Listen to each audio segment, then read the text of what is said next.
Welcome to the Inspiration Collaboration Design Team Mystery Envelope Challenge. And this month, our envelope came from Don Haight. And we have a bunch of little goodies and a note inside that reads, "Hello friends, this month's mystery envelope focuses on shapes. Incorporate a shape or lots of shapes into your project. Enclosed you will find a few samples, but feel free to use what you have in your stash. Circles, rectangles, squares, any shape you have on hand. You may use dies or Cricut shapes. I can't wait to see what you create. Don." And you can see here we have several papers from Toadstool Gardens DSP, and I just love these papers. And then we have a few different shapes and some bling that came along with it. And we have, I have this actual DSP, so I may have to pull in a couple from my own stash, but she has some items here, and this arched is what I think I'm going to go with because I love those everyday arches and the set of dies that we have available. I'll probably use the largest two for the base of my card, and then I'll probably use maybe the smallest ones, and the smallest ones I will use to put some sort of greeting on the card as well. And I have a few things that coordinate with this. I do have the terrific Toadstools stamp set, and so I think I would like to pull that in with one of the sentiments that says "popping up to say hi." And then I also have more messages stamp set, and I think I want to bring in this little good luck sentiment off of that set as well. So let's get started. I'm going to bring in my die cutting and embossing machine and run through my Granny Apple Green cardstock with that largest arch from the Everyday Arches die set. And I'm going to run this through 3 times, and this will be what I use to form the base of my card. And while I'm still running through all these pieces, I did want to remind you that today is the last day for our free shipping at Stampin' Up. So that is a great deal. If you have not jumped on and taken advantage of that deal, I would highly recommend you jump on and take advantage of that today.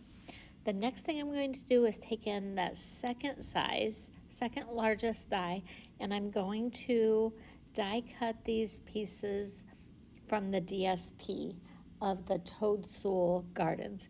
So I have some favorites, and I'm going to go through and cut a few of these. And when I run several together, I just kind of bend them back and forth, and the stitching that went around those arches, when I bend them back and forth, it really releases them so they don't stick together too bad. So that's my little tip, is just kind of bend it back and forth and they'll pop apart if you're cutting some sort of stitched die.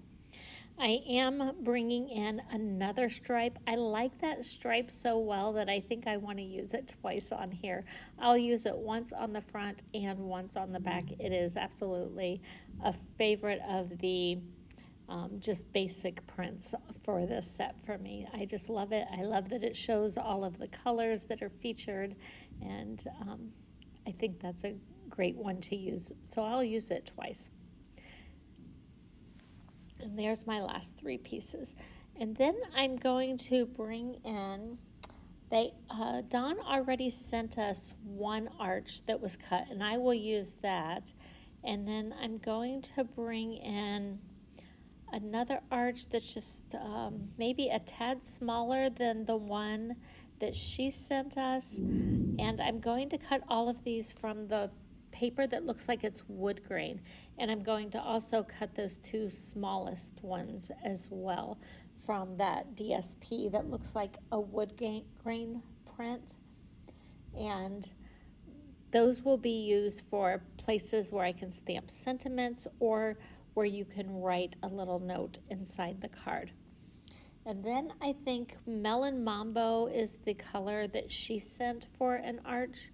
So I will cut some Melon Mambo pieces as well.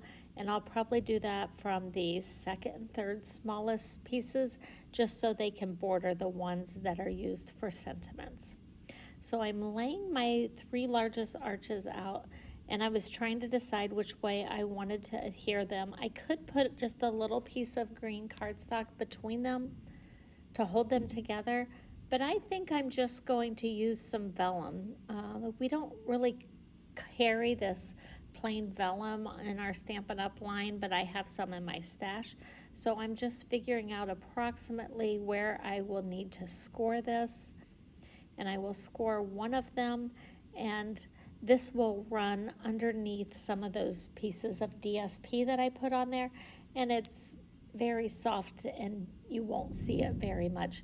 I'll probably make sure that that's under the pieces that are on the back of the card, so it'll be pretty unnoticeable for the most part. I folded those up.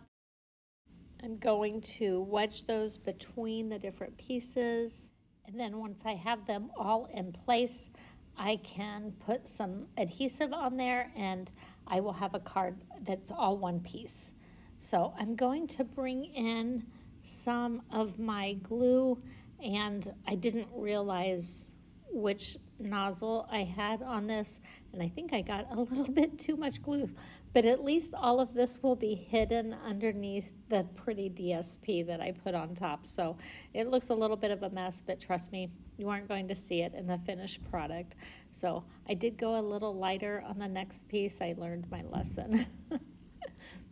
So all of us on the Inspiration Collaboration Design team received this packet in the mail, and so everybody will make a different project. Some of the girls may choose to do scrapbooking pages, I'm guessing.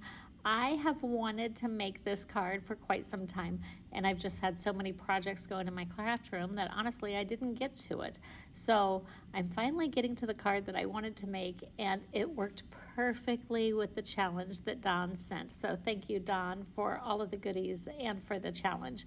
So we love to go mushroom hunting, and this week in Northwest Ohio has been beautiful. We have had really nice warm weather, and I just keep telling my husband we need to go out and start looking for mushrooms. They're probably popping out on these days. I just can't hardly stand it, and I haven't had a chance to go tramps through the woods and see if I can find myself some morel mushrooms. But I also know we have a friend who has morel mushrooms that grow around his property, and he does not care to eat the mushrooms, and we do. So we usually grill up some steaks or burgers, and then we'll saute some onions and mushrooms, and we thoroughly enjoy them. So every once in a while, I make him a cute little card, and I thought the mushrooms on this card was absolutely adorable. So I thought I might just send this to our friend who often just gives us some mushrooms because we love them. So I've been wanting to make this card for a while. The mushrooms on this DSP is not the type of mushrooms that we eat, but I still think it's so cute. And I love the snails, and I just love everything about the paper. I love the colors. I love that it's so bright and cheerful, and it's the perfect spring bright paper pack, and so I really enjoyed this. So this little piece that I'm gluing together here is the one that I will use where I can write a little sentiment and sign our names inside the card. So that will be on the third panel. On this first panel, this is the one that I want it to say, just popping by to say hi.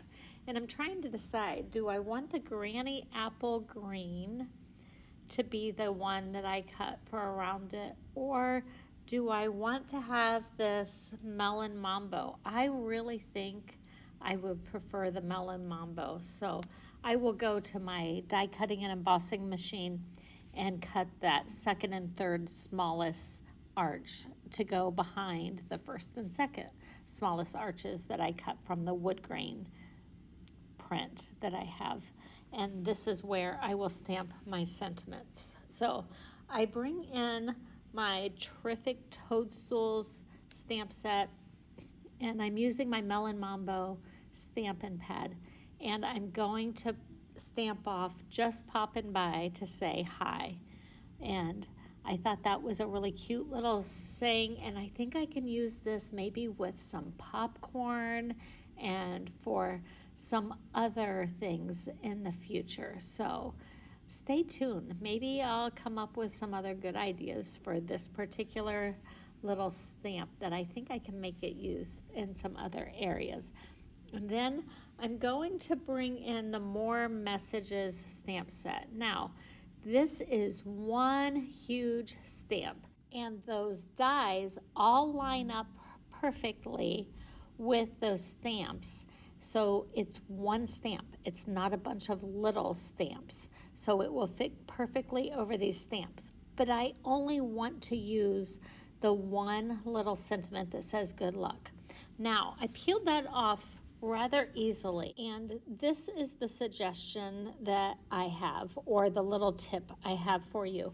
Inside my stamp case, I have this two-sided tape that I did not peel off the backing to. So I just put the tape down inside the case on several places all the way down, and this lifts up so easily. I've had a lot of trouble getting those rubber stamps off of my case. The sticker that is used for the cling just sticks way too much for it. So I have found that using that two-sided tape and not pulling off the backing is a great way to have some release areas inside that stamp case. Now, I had quite the time trying to ink up just the one specific spot. Do you see how I did a little bit of overstamping there? And so I tried to stamp it directly onto my little sentiment piece. Well, that did not work so well. You see, when I lift it up, I've got ink on my table. I've got it every place else.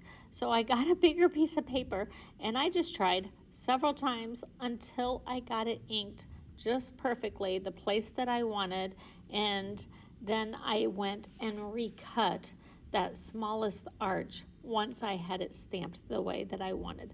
So I would say you might be better off stamping the whole big stamp and then cutting out what you want. Just trying to pick one specific sentiment did not work as well with this stamp set, but I think it's a great stamp set just to stamp everything, die cut everything, and put in your stash and pull it out as you need it. So I will probably stamp it in some basic colors and just keep it in my little sentiment drawer and be able to pull it out, and I'll just stamp it on white willow so that it's ready to go.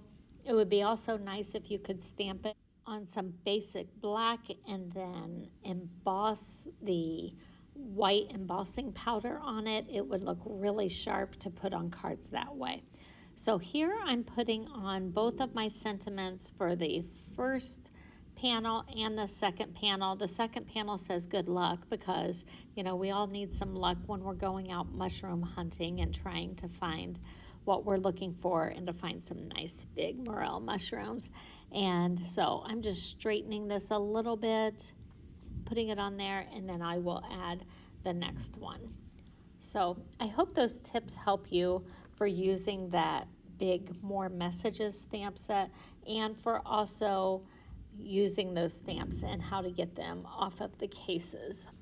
So next I'm going to lay out just a whole bunch of basic white cardstock strips that I have. These were just from my scraps, and I am going to go through and stamp the different parts of the mushrooms using Smoky Slate Stampin' Pad, Calypso Coral, Melon Mambo, Granny Apple Green, and I will do some of them I'm stamping and some of them I'm stamping off, so it's basically the second generation, so it's not full strength. and I will just go through and stamp a bunch of the stems. Some of the tops of the mushrooms I will stamp directly onto these. Others I will stamp separately, and then I will go through and cut them all out. Now, I'll be honest, I love just sitting in my craft room, playing, stamping, and I could make these all day long. The next part, these fussy cutting, not necessarily my favorite, but like I told you, we have had gorgeous weather in Northwest Ohio. So I just took all of these strips down to my deck, sat outside, watched my dogs play, and just enjoyed the evening and snipped and cut all of the pieces, and I just thoroughly enjoyed the evening outside, because as much as I love to play in my craft room, I don't love to be inside all the time when it is so gorgeous outside. How about you? And here I'm going to take that little mushroom top, and I'm going to cut with an X-Acto knife just a tiny little slit where I want to slide that stem up inside my mushroom. So I think this will give it a really nice effect. Since I did not stamp it all together, I'm going to actually just slide it right in there like that. Oh, how cute is that? And then it makes it really look a little bit more 3D. So when I go here, I will put some adhesive on the back of the stem, and I will put a little bit of our mini dimensionals on the back of the top of the mushroom and give it some dimension on my card. Then I just want to add a few mushrooms here and there around the rest of the card and add my other sentiment, and that will pretty much finish it off. I will come in and add some of those sparkly gems that Dawn also sent, and I'd love to know what you think. Have you played with this DSP? Have you ordered it? I absolutely love it, and even though it comes in a small 6x6 stack, it is so easy to make 12x12 layouts with those 6x6 papers. So if you need some ideas on how to do that, let me know. Make sure you're jumping over to Kati, Kati, Weeks, WEAKS, .stampinup.net, and make sure you're taking advantage of that free shipping day. These are like the best days that I can possibly think of. So make sure you're grabbing some of those great deals that are listed under the last chance items. A lot of them are discounted. Some of them will be things that go up in price after the new catalog is released. If you are running low on any card stocks, and if you're like me, I'm always stocking up on my willow white, basic white, my basic black, those types of colors, this is a good time to get it, because like anything else, prices will increase. So you need to make sure you're grabbing those deals when you get the best chance, and doing it on days when you have free shipping. Nothing gets better than that, right? The free shipping is something we always wanted when we were over in the Close to My Heart world, and that is something that Stampin' Up! Obliges us with every once in a while. So get on there today before those free shipping is gone, and I hope you've enjoyed this card. Make sure you check out the other girls over on the Inspiration Collaboration Design team to see what they did with Dawn's Mystery Envelope Challenge.